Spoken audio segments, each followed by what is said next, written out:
Selamat datang di acara Jelajah Kuliner episode Cerita Rasa, Kue Lobak dan Warisan Rasa.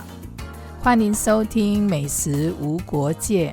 Apa kabar para Jika lovers, para Jikers? Semoga sehat sejahtera selalu jiwa dan raga.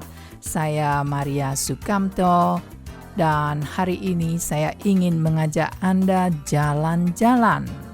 Bukan ke tempat wisata, tapi ke dalam satu rasa.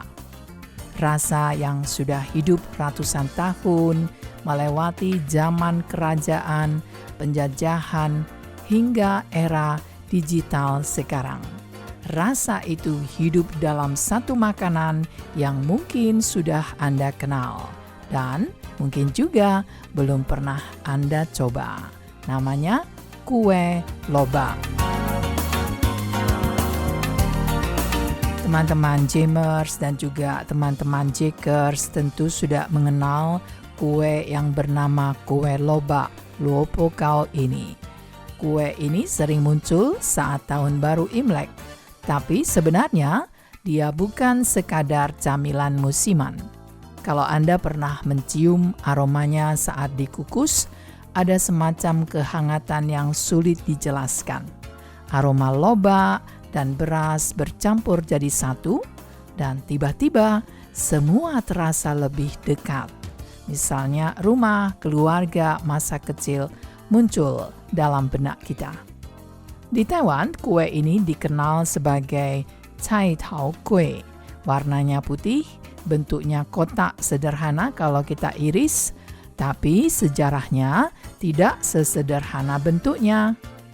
Nah, teman-teman Jakers, mari kita mulai mengenalnya dari masa lalunya, tepatnya di zaman dinasti Ming. Dulu, beras yang digunakan orang Taiwan bukan seperti beras sekarang, yang pulen, lengket, dan gampang dikunyah. Yang digunakan adalah beras cai lai mi, bulirnya lebih panjang, teksturnya lebih padat dan keras.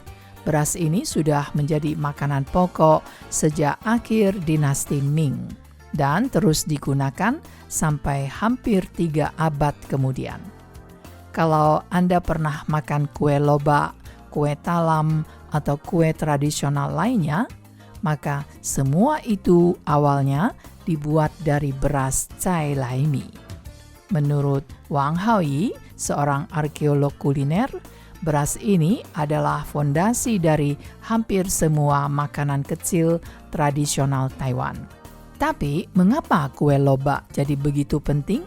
Karena di balik rasanya ada kisah tentang kesetiaan dan pengorbanan. Pada saat pemerintahan Ming Zheng runtuh, Pangeran Xu Shugui, anggota terakhir keluarga kerajaan Ming di Taiwan, menolak menyerah kepada dinasti Qing.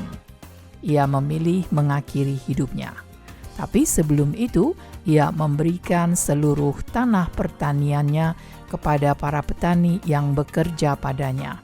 Sebagai bentuk terima kasih dan mengenangnya, maka rakyat mulai membuat kue-kue khas zaman Ming, seperti kue lobak dan kue gula merah untuk dipersembahkan di makam sang pangeran setiap tahun. Tanpa upacara besar, tanpa publisitas, hanya kenangan, rasa hormat, rasa terima kasih dengan sepotong kue yang jadi simbol kesetiaan. Nah, sekarang saya mengajak Anda sampai ke masa kini. Di Touliu, Yunlin, ada sebuah toko kecil bernama Anio Radish Cake, toko kue lobak Anio. Ini bukan toko besar, tapi dari sinilah sebuah tradisi dijaga setiap hari. Pemiliknya yang bernama Lai Guozheng bangun jam 3.30 pagi setiap hari. Ia mengupas lobak, memarut sendiri, menyiapkan bubur beras, dan saat matahari baru naik, di bawah pohon besar, wajan penggorengan mulai berbunyi ces. Suara desis penggorengan menandakan hari dimulai.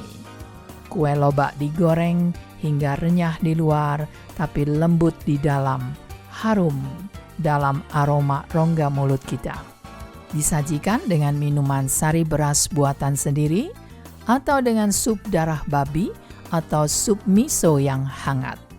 Kalau Anda pernah coba, Anda akan tahu ini bukan sekadar sarapan, ini adalah sebuah pengalaman. Tapi yang membuat toko ini istimewa bukan hanya rasanya.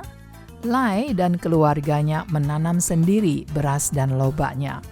Ibunya yaitu Nyonya Lai yang kini hampir 80 tahun usianya masih ikut memeriksa ladang setiap pagi. Tangan beliau penuh bekas luka. Katanya dulu pernah terluka saat membelah kayu bakar memakai gergaji mesin. Nah, sekarang pakai gas, lebih praktis tapi rasa tetap harus dijaga. Dan memang mereka bersikeras, kue lobak mereka harus 100% dari beras asli tanpa campuran apapun. Aroma berasnya terasa murni seperti aroma rumah. Nah, sekarang saya mengajak Anda beranjak ke pegunungan Emei di daerah Hsinchu. Di sana ada seorang ibu Hakka bernama Zheng Zhaohua yang tetap mempertahankan cara masak cara kuno. Mengukus kue lobak dengan kayu bakar. Kalau Anda pernah melihat prosesnya, Anda pasti kagum. Ada 10 tungku besar, suara api dan kayu saling bersahutan, panasnya bisa mencapai ratusan derajat Celcius.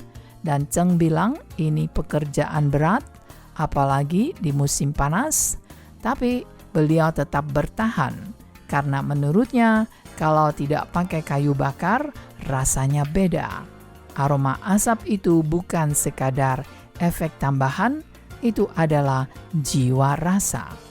Zheng belajar dari ibu mertuanya. Ia melakukan banyak eksperimen, menguji suhu api, waktu kukus, dan proporsi adonan.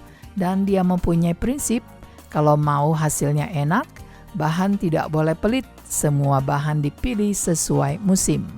Lobak dari selatan saat musim dingin, dari Puli saat musim panas.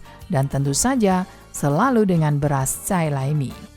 Jadi kalau Anda gigit kue lobaknya, Anda bisa merasakan setiap helai lobak menyatu dengan bubur beras, dan Anda mengerti mengapa cara kuno ini layak diperhatikan.